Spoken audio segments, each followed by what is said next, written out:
결혼한 지 8년 시간이 이렇게 빨리 흘러갔다는 게 제 스스로도 믿기지 않을 때가 있습니다. 남들 눈에 비친 제 결혼 생활은 아마 평범하고 잔잔했을 겁니다. 매일 아침 출근 준비를 하고 저녁이면 남편의 퇴근에 맞춰 밥상을 차리고 주말에는 그냥 소소하게 가까운 곳에 나가 웃으며 사진을 찍는 그런 부부. 특별한 일도 없고 큰 다툼도 없는 그저 조용한 일상이 이어지는 줄 알았습니다. 하지만 그 평범한 날들 속엔 작은 금이 서서히 번지고 있었습니다. 밖에서 보기엔 전혀 보이지 않는 가정의 틀 속에 숨어 있는 균열. 그 균열이 처음 제 눈앞에 확실히 드러난 건 작년 봄 어느 날이었습니다. 그날도 다른 날과 다를 것 없는 하루였어요. 늦지 않게 퇴근하고 집 문을 열었을 때 낯선 기운이 퍼져 있었습니다. 거실은 평소보다 조용했고 그 정막이 이상하게 제 귀를 때렸습니다. 소파에는 남편이 앉아 있었습니다. TV를 켜두고 있었지만 웃지도 집중하지도 않은 채 멍하게 화면만 바라보고 있었어요. 부엌에선 시어머니가 설거지를 하고 계셨는데 물소리 외에는 아무 소리도 들리지 않았습니다. 보통 같으면 제가 들어오면 반갑게 인사하며 수고했네 하실 분이었는데 그날은 달랐습니다. 저를 쳐다보지도 않고 질문도 하지 않고 그냥 묵묵히 뒷모습만 보이고 계셨습니다. 그 묘한 공기에 가슴이 답답해졌습니다. 무슨 일 있었어요? 저는 용기를 내서 물었죠. 그러나 돌아온 건 남편의 어설픈 웃음뿐이었습니다. 그는 고개를 살짝 저으며 아무 일 아니야라듯 얼버무렸고 다시 TV로 시선을 돌렸습니다. 그 무심한 태도와 어머니의 차가운 침묵이 오히려 제 머릿속을 소란스럽게 만들었습니다. 사람이라면 누구나 기분이 오락가락할 수 있습니다. 처음에는 그렇게 합리화를 했습니다. 피곤했겠지, 직장에서 힘든 일이 있었겠지, 어머니도 몸이 좋지 않으신 걸까. 몇 번은 그냥 흘려보냈습니다. 하지만 이상한 점은 흐지부지 사라지기는커녕 점점 더 뚜렷해졌습니다.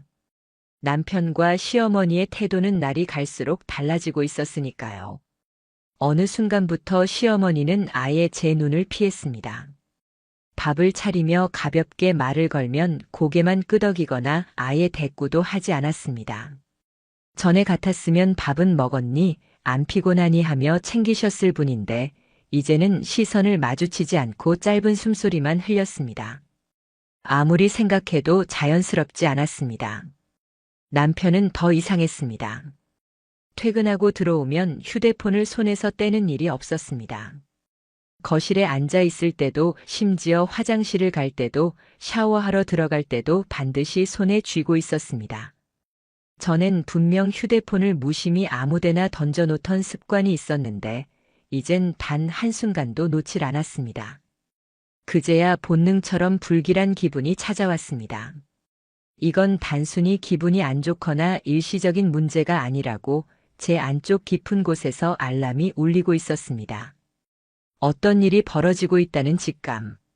그러던 어느 저녁 남편의 셔츠에서 낯선 향이 풍겨왔습니다. 제가 쓰는 어떤 향수와도 다르고 톡 쏘는 듯한 강하고 진한 향. 순간 멈칫하며 물어봤습니다. 이거 무슨 냄새예요? 향수 뿌렸어요? 그러자 남편은 태연하게 말했습니다. 회사 여직원이 생일이라 돌린 거야.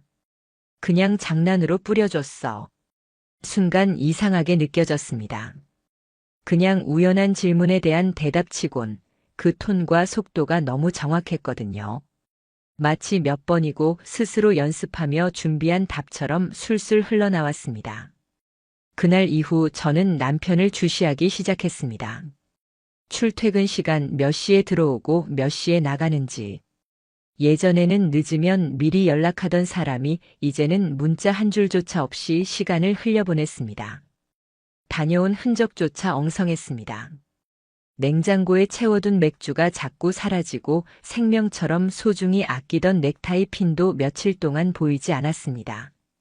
밤이 되면 남편은 늘 제게 등을 돌리고 누웠습니다. 대화조차 이어가지 않았습니다.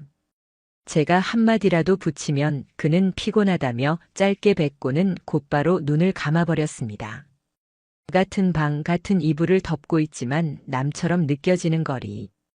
그 변화는 너무나 명확했습니다. 그리고 더욱 낯설었던 건 시어머니의 눈빛입니다. 제 표정을 살짝 훑고는 금세 고개를 돌리곤 하셨죠. 무언가를 알고 있으면서도 모른 척하는 사람의 표정. 그 침묵이 오히려 제 귀에 크게 울렸습니다. 매일이 점점 더 피폐해졌습니다. 밥을 먹으면서도 거실에 앉아 있으면서도 저는 두 사람의 행동 하나하나에 온 신경을 곤두세웠습니다.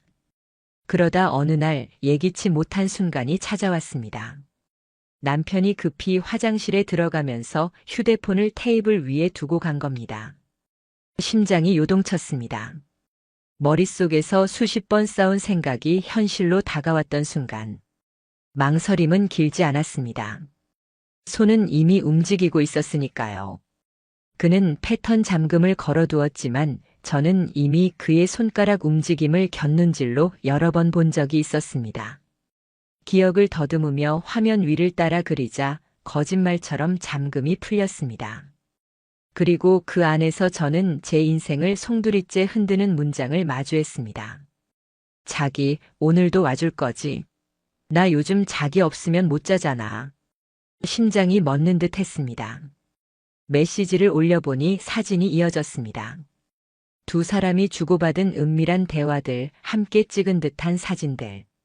그리고 프로필 사진 속 여자 얼굴은 제가 기억하는 그 여자였습니다. 예전에 회사 회식 자리에서 잠시 스쳤던 제 남편이 인사하며 소개했던 그 여자.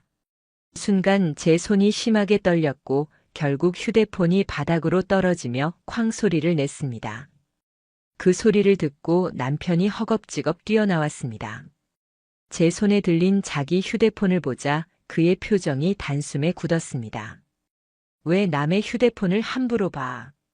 그는 다그쳤습니다. 변명은 없었습니다. 잘못했다는 말조차 없었습니다. 오히려 저를 몰아세우는 그 태도에서 저는 산산이 부서지는 소리를 들었습니다. 그날 밤 더 끔찍한 순간이 기다리고 있었습니다. 방으로 들어온 시어머니가 문을 닫고 제 옆에 앉으셨습니다. 제 눈을 피할 줄 알았던 그분이 그제야 입을 여셨습니다. 내가 요즘 이상하다 싶었는데 그걸 알아챈 거였구나. 순간 심장이 뻐근하게 멎는 줄 알았습니다. 그건 곧 시어머니가 모든 걸 이미 알고 있었다는 뜻이었습니다. 저는 울먹이며 물었습니다. 왜 말씀 안 하셨어요, 어머니? 왜 혼자 두셨어요? 그때 돌아온 답은 제 안에서 마지막 버팀목을 무너뜨렸습니다. 애미야, 남자들이 다 그래. 그 정도는 눈 감고 넘어가는 게 더 편해. 그 순간 제 세상이 산산조각이 났습니다. 제가 믿었던 결혼, 믿었던 사람, 믿었던 가족. 모두 다 제 편이 아니었습니다. 남편은 배신했고 시어머니는 알고도 모른 척하며 그를 감쌌습니다. 그리고 저 혼자만 우스운 희생양으로 남았습니다. 눈물이 멈추지 않았습니다.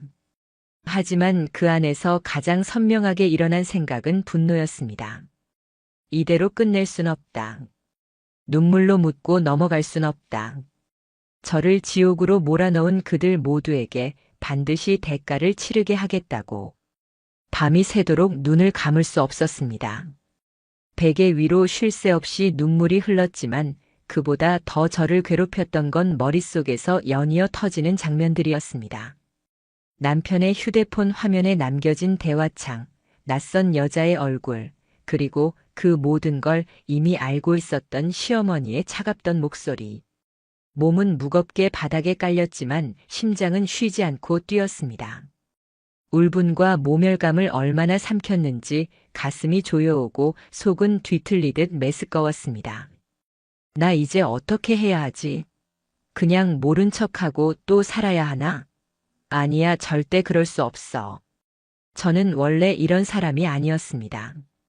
의심을 품고 남편의 행적을 쫓아다니는 성격도 아니었고 남편을 위해 성실히 내조하고 시댁에 가면 남들보다 먼저 일어나 일손 돕는 그런 아내였습니다. 그런데 지금 제 모습은 완전히 낯설었습니다. 하지만 방 한가운데 앉아 울던 순간 내 안에서 아주 선명한 목소리가 들렸습니다. 이젠 당하고만 살진 않겠다. 나를 지옥으로 몰아넣은 그들에게 반드시 돌려줄 거야. 그날부터 저는 철저히 다른 사람이 되었습니다. 우선 남편의 휴대폰에서 확보한 대화와 사진들을 캡처했습니다. 손이 떨려서 몇 번이나 잘못 누르기도 했고 눈물이 번져 화면이 흐려져서 조심스럽게 다시 찍어야 했습니다.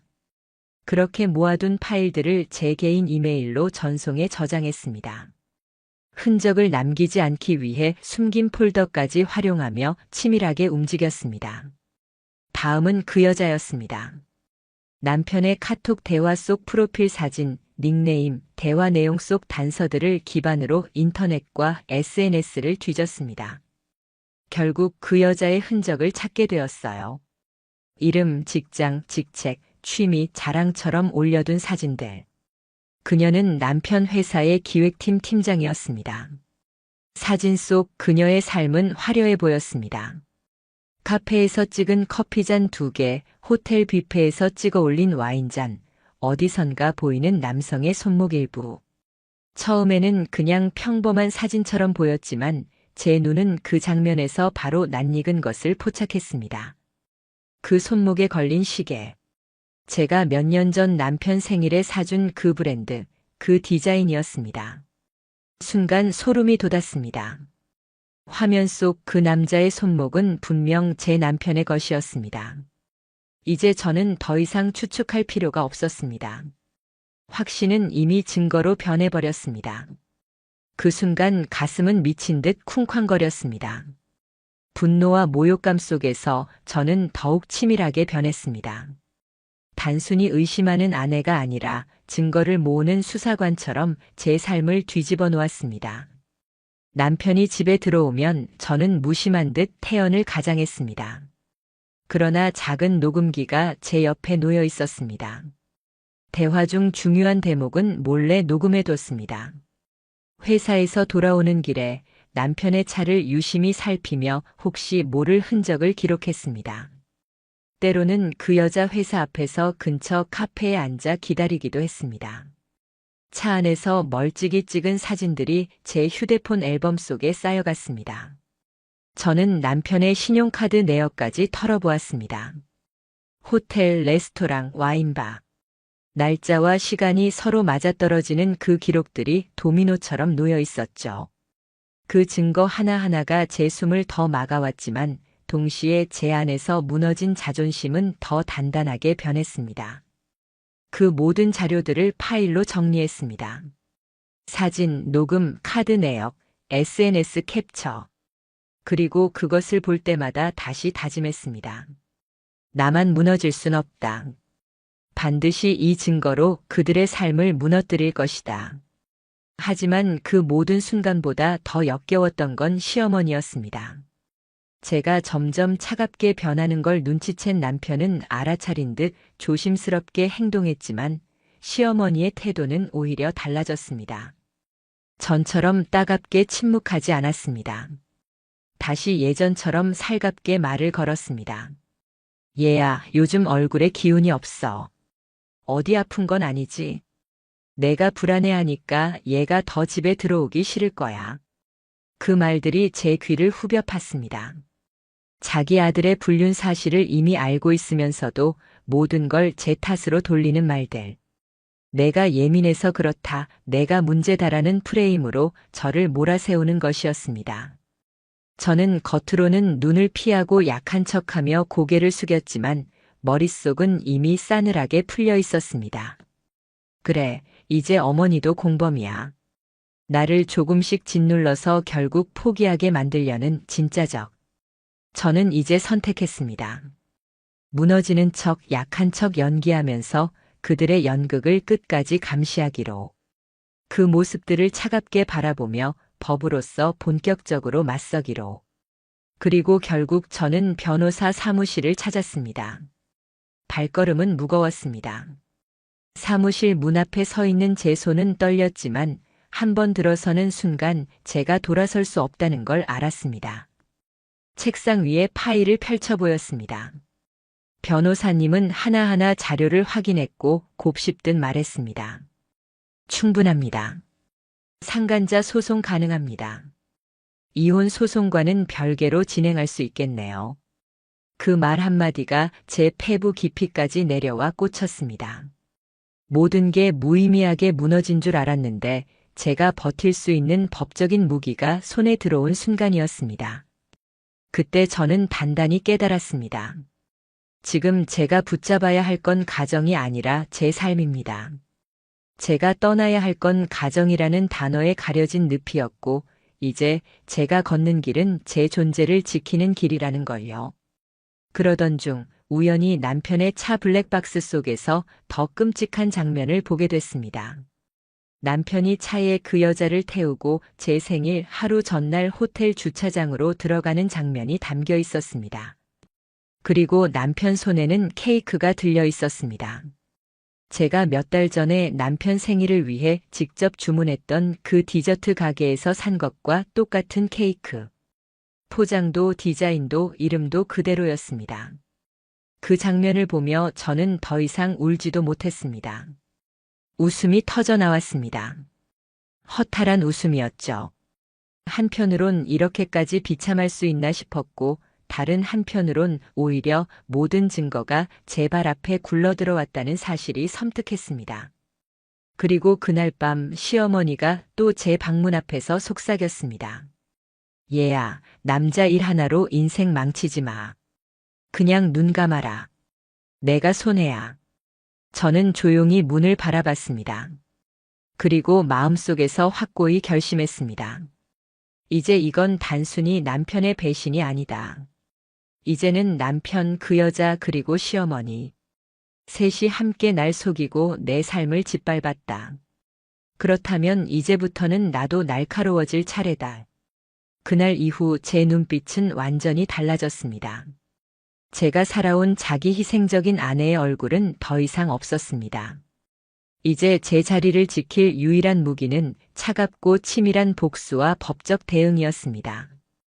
변호사 사무실에서 나오는 제 발걸음은 무겁고도 묘하게 가벼웠습니다. 손에 들린 종이 한 장 상간녀에게 발송될 내용 증명 초안은 제 삶의 방향을 송두리째 바꿀 무기였습니다. 누군가는 그저 서류 한 장에 불과하다고 말할 수 있겠죠. 하지만 제겐 그 종이가 지금까지의 굴욕과 눈물로 얼룩진 시간들을 대신해 싸울 수 있는 창이자 방패였습니다. 서류를 들여다보는 동안 제 안에서 이상한 감정이 일어났습니다. 분노와 비참함이 뒤엉킨 상태에서 묘한 시원함이 터져 나왔던 겁니다. 그토록 억눌렸던 고통을 이제는 말할 수도 증명할 수도 있다는 안도감. 이제 더 이상 혼자가 아니란 안도감이 저를 지탱했습니다. 그러나 서류를 보내기 전 한 가지 마음에 맺혀 있던 게 있었습니다. 그 여자, 남편과 함께 제 인생을 무너뜨린 그 여자를 직접 눈으로 마주하고 싶었습니다. 무슨 얼굴을 하고 다녔는지, 어떻게 남의 가정을 그렇게도 대수롭지 않게 망가뜨렸는지 묻고 싶었습니다. 변호사님은 조심스러워했지만 결국 제 뜻대로 그녀의 회사 앞에서 조우를 시도하기로 했습니다. 퇴근 시간 무렵 저는 회사 앞 도로에 서 있었습니다. 손끝이 떨리고 땀방울이 이마에 맺혔지만 눈빛만큼은 차가웠습니다. 제 시선은 출입문을 고정했고 이내 문이 열리며 그녀가 나왔습니다. 화장이 잘 받쳐진 얼굴, 세련된 정장 차림, 하이힐 소리까지 당당했습니다. 마치 세상 모든 걸 가진 것처럼 빛나 보였습니다. 순간 제 자신이 왜 이토록 초라해졌는지 자조감이 밀려왔습니다. 하지만 곧 마음을 다잡았습니다. 아니야, 진짜 초라한 건 남의 것을 훔치고 숨는 사람들이지. 저는 차분히 그녀에게 다가갔습니다. 저 강현우 씨 아내예요. 잠시 시간 괜찮으세요? 순간 그 여자의 표정이 굳었습니다. 눈빛은 단칼에 흔들리더니 곧장 발걸음을 뒤로 물렸습니다. 말도 똑바로 못하고 황급히 택시를 잡아 타더니 그대로 떠나버렸습니다. 저는 거기 서서 숨을 고르며 확신했습니다. 그 반응만으로 충분했습니다. 죄책이 없다면 담대하게 부인할 수 있었겠죠. 하지만 피하지 못해 도망쳐버린 건 이미 스스로 인정한 것이나 다름없었습니다. 이틀 뒤 변호사를 통해 그녀의 회사와 자택으로 내용 증명이 정식 발송되었습니다. 이제는 절차상 공식적으로 상간녀라는 타이틀이 그녀 삶의 일부가 되기 시작한 겁니다. 그런데 저는 남편에게 이 사실을 말하지 않았습니다. 끝까지 아무것도 모르는 척했습니다. 여전히 무심하고 바보 같은 척 그들의 연극에 맞춰주기로 했습니다. 남편은 시치미를 떼며 휴대폰을 놓지 않았고 시어머니는 저를 계속 관찰하는 듯 했습니다. 그들의 가식적인 연극이 제 눈앞에서 벌어지고 있었죠. 저는 그 모습을 보며 오히려 묘한 쾌감을 느꼈습니다. 그래, 끝까지 속아주는 척 해줄게. 그래야 너희가 무너질 때 더 통쾌하니까. 며칠 뒤 시어머니가 제 방문을 두드렸습니다. 얘야, 이번에 친구네 돌잔치 간다며? 같이 가자꾸나. 내가 아는 사람도 많고 좋잖아. 그 순간 깨달았습니다. 시어머니에게 중요한 건 현실의 문제나 제 고통이 아니었습니다. 단 하나 체면. 아들이 무슨 짓을 해도 집안이 어떤 추문에 휩싸여도 겉으로 보이는 흠없는 가정 그 허울만이 그분에겐 전부였습니다. 예전처럼 억눌린 며느리였다면 그냥 고개를 끄덕였을지도 모릅니다. 하지만 이젠 달랐습니다. 저는 눈을 똑바로 마주보며 말했습니다. 어머님, 저 그 여자한테 내용 증명 보냈어요. 상간자 소송 들어갑니다. 정적이 흘렀습니다. 시어머니의 얼굴은 하얗게 굳더니 폭발하듯 소리를 질렀습니다. 너 미쳤니? 그걸 왜 보내? 세상 사람들 앞에 우리 집 망신을 시키려고 작정했어? 그 말에 저는 피식 웃음이 나왔습니다. 망신은 제가 아니라 바람핀 아들이 자초한 거예요. 저는 피해자일 뿐이에요. 그러니까 조용히 계세요. 그 말을 끝내고 저는 더 이상 시어머니와 대화하지 않았습니다. 그날 이후 시어머니는 완전히 태도를 바꿨습니다. 제 앞에서 한숨을 반복적으로 내쉬고 남편 앞에서는 억울한 듯 내 와이프가 나를 잡아먹으려 한다는 소리까지 했습니다. 남편도 점점 제게 화를 내기 시작했습니다.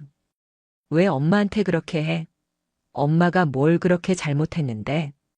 그 말에 저는 참다 못해 답했습니다.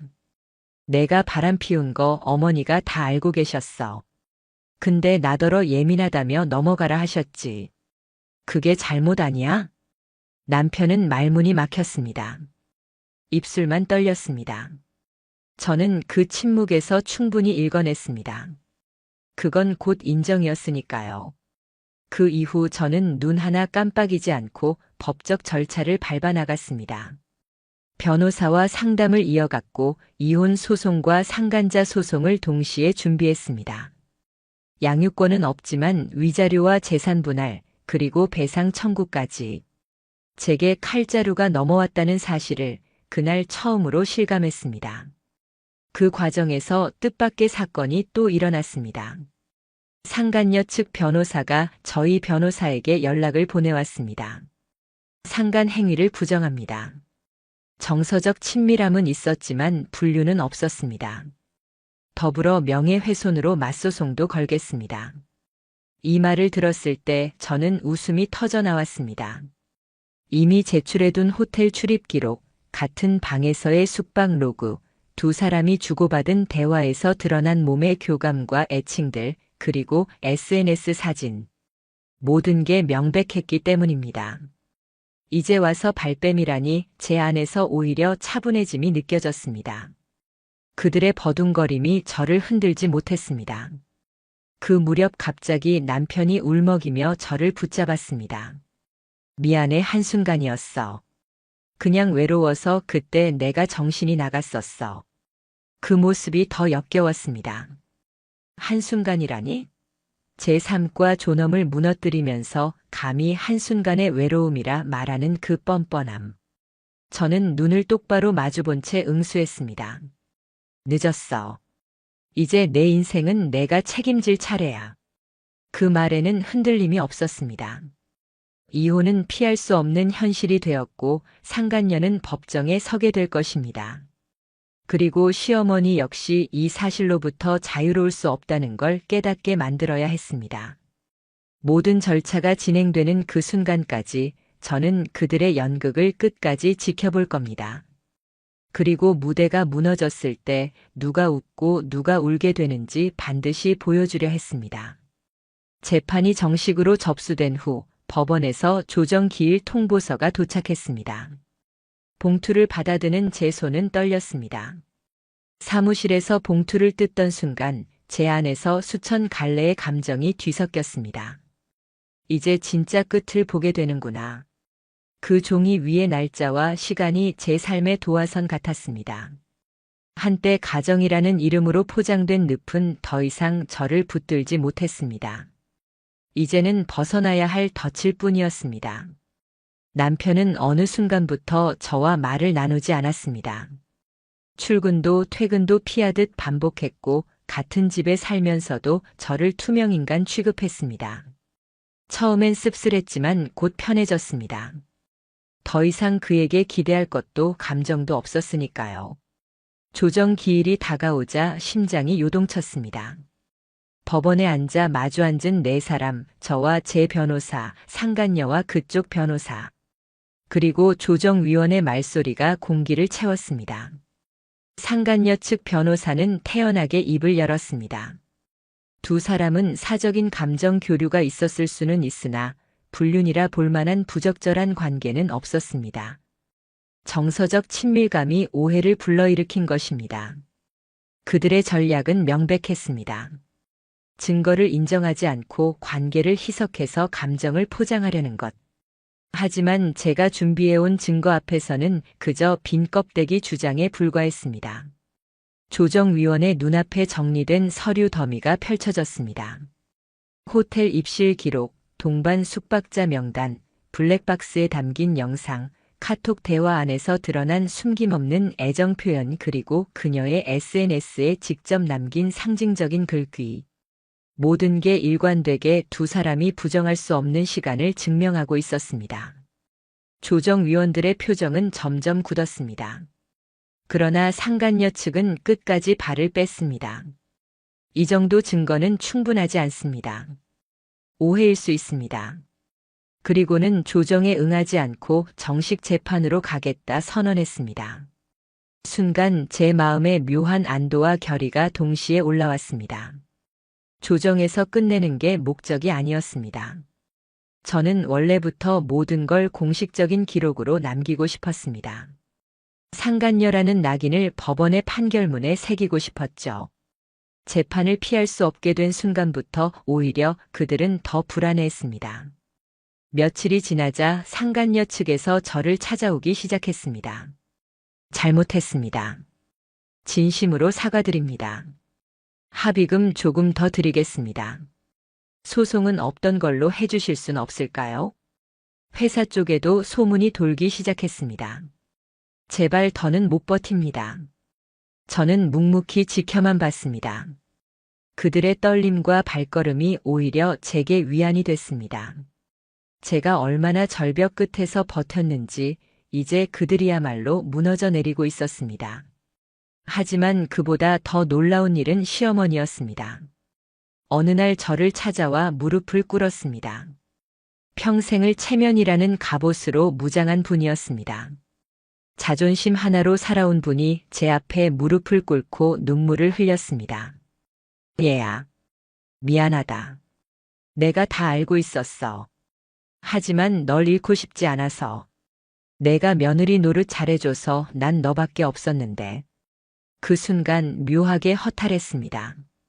울컥함보다 역겨움이 앞섰습니다. 지금은 무릎 꿇을 줄 알면서 왜 그때 제게 그런 말을 하셨어요? 왜 날 예민한 사람으로 몰았어요? 왜 체면 때문에 제 고통을 덮으셨어요? 제 목소리는 차갑게 갈라졌습니다. 어머님, 너무 늦으셨어요. 무릎 꿇는다고 모든 게 지워지진 않아요. 저는 그 말을 끝내고 문을 닫았습니다. 문틈 사이로 흐느끼는 울음이 새어나왔지만 단 한순간도 흔들리지 않았습니다. 그 뒤로 시어머니는 끊임없이 메시지를 보냈습니다. 길게 사과문 같은 문장, 과거의 잘못을 은조리는 후회, 다시 살자고 애원하는 간청. 하지만 저는 단 하나의 답도 주지 않았습니다. 제 휴대폰 속 그 텍스트들은 하나의 증거처럼 쌓여만 갔습니다. 마침내 재판날이 다가왔습니다. 법정은 무겁고 차가운 공기로 가득 차 있었습니다. 저는 깔끔히 정장을 입고 변호사와 함께 자리에 앉았습니다. 잠시 후 그녀가 들어왔습니다. 고개를 푹 숙인 그 모습은 그토록 당당했던 얼굴과는 너무도 달랐습니다. SNS 속에서 세상 누구보다 자신감 넘치던 그녀는 그림자에 짓눌린 뒷모습으로 서성이고 있었습니다. 판사는 증거 하나하나를 확인했습니다. 호텔 출입 기록, 입실 로그, 블랙박스 영상. 그 순간 법정 안의 공기는 더 차갑게 가라앉았습니다. 누구도 부정할 수 없었습니다. 마침내 판사의 목소리가 울려 퍼졌습니다. 피고는 원고에게 손해배상금 2천만 원을 지급하라. 판결이 내려지는 순간 그녀의 어깨는 툭 하고 무너졌습니다. 눈물이 떨려 흐르며 떨리는 목소리가 제 귀에 들렸습니다. 죄송합니다. 이렇게까지 될 줄은 몰랐어요. 저는 천천히 그녀를 바라봤습니다. 남의 가정 무너뜨릴 땐 즐거웠겠죠. 그 대가예요. 이건 시작일 뿐입니다. 제 목소리는 차갑고 흔들림 없었습니다. 재판장을 나서면서 저는 그제야 고개를 들었습니다. 머리 위 전등이 쏟아지듯 환히 비쳤지만 제 마음은 오히려 고요했습니다. 무너지는 건 제가 아니라 그들이었습니다. 재판이 끝나고 집으로 돌아왔을 때 제 마음은 이상할 정도로 고요했습니다. 눈물도 분노도 통쾌함도 아니었습니다. 그저 오래 막혀있던 숨이 풀려나온 듯 맑게 세상을 바라보는 기분이었습니다. 손에 들린 판결문은 무겁지만 동시에 가벼웠습니다. 이제 끝났다는 표시 같았습니다. 그날 밤 남편은 술에 절어 집에 돌아왔습니다. 현관에 들어오자마자 신발을 벗지도 못한 채 바닥에 주저앉아 울기 시작했습니다. 나 진짜 후회해. 모두 다 잃은 것 같아. 엄마도 날 피하고 회사에서도 다 알게 됐고. 그 여자도 이제 전화조차 받지 않아. 그 울음은 진심일지도 모릅니다. 하지만 그게 무슨 상관이겠습니까? 울음으로 무너진 지난 시간을 되돌릴 수는 없습니다. 그의 눈물이 제게 작은 동정조차 불러일으키지 못하는 걸 깨달았을 때 저는 오히려 안정감을 느꼈습니다. 정신 차려. 내 인생을 무너뜨린 건 너 자신이야. 제 목소리는 차갑고 분명했습니다. 그 말이 그의 울음을 더욱 키웠지만 저는 등을 돌렸습니다. 이혼 절차는 생각보다 빠르게 진행됐습니다. 법원은 저에게 위자료와 재산 분할에서 우위를 주었습니다. 결국 우리가 살던 집은 제 명의로 넘어왔고 남편은 보증금도 없는 작은 원룸으로 나갔습니다. 제가 지켜온 공간이 온전히 제 것이 되었을 때 홀로 남겨진 저는 처음으로 안도했습니다. 그 후 들려온 소식들은 말 그대로 참혹했습니다. 먼저 남편의 추락. 직장의 소문은 삽시간에 퍼졌습니다. 상급자들이 눈치를 주었고 결국 팀장 자리에서 밀려 지방 발령을 받았다고 했습니다. 회사 안에서도 그를 피하는 이들이 늘어나더니 회식 자리에도 이름이 빠지기 시작했답니다. 함께 웃던 동료들이 하나둘 등을 돌린 겁니다. 외도라는 나귀는 그렇게 그의 어깨를 짓눌렀습니다. 그리고 상간녀, 그녀의 삶은 더욱 빠르게 무너졌습니다. 직장에서는 공식 징계가 내려졌고 다른 지점으로 인사 발령이 났습니다. 그러나 이미 퍼진 뒷담화와 낙인 속에 버틸 수 없었는지 결국 회사를 그만두었다는 얘기를 들었습니다. 가족에게도 사실이 알려져 완전히 고립되었다고 했습니다. 화려함을 자랑하던 SNS 계정은 폐쇄되거나 비공개로 돌려졌습니다. 사진 속에서 반짝이던 그 기세는 사라지고 뒤따라온 건 침묵과 흔적 지우기 뿐이었습니다. 그리고 시어머니. 제가 집을 떠난 뒤 어머니는 남편과의 연락마저도 끊기게 됐다고 들었습니다. 자신이 평생을 지켜온 체면은 오히려 사람들의 입에서 비난으로 돌아왔습니다. 며느리가 얼마나 고생했는데 쫓아냈다더라. 남편 바람을 눈 감아주고 며느리를 탓했대. 동네에서는 그렇게 수군거림이 퍼졌습니다. 결국 혼자가 된 시어머니는 그제야 자신이 감쌌던 아들과 집안이 오히려 자기 등을 돌렸다는 걸 깨달으셨겠죠. 체면을 지키려다 모든 걸 잃은 겁니다. 저는 그 모든 소식을 조용히 듣고만 있었습니다. 차갑게 웃으며 스스로 다짐했습니다. 그래, 이게 죗값이야. 그 누구도 피해 없이 제 발로 빠져나갈 순 없어. 그러나 제 이야기는 단순히 그들의 몰락에서 끝나지 않았습니다. 그건 제 인생의 일부일 뿐, 이제부터의 본론은 회복이었습니다. 재판이 끝난 어느 날 변호사님이 제게 말씀하셨습니다.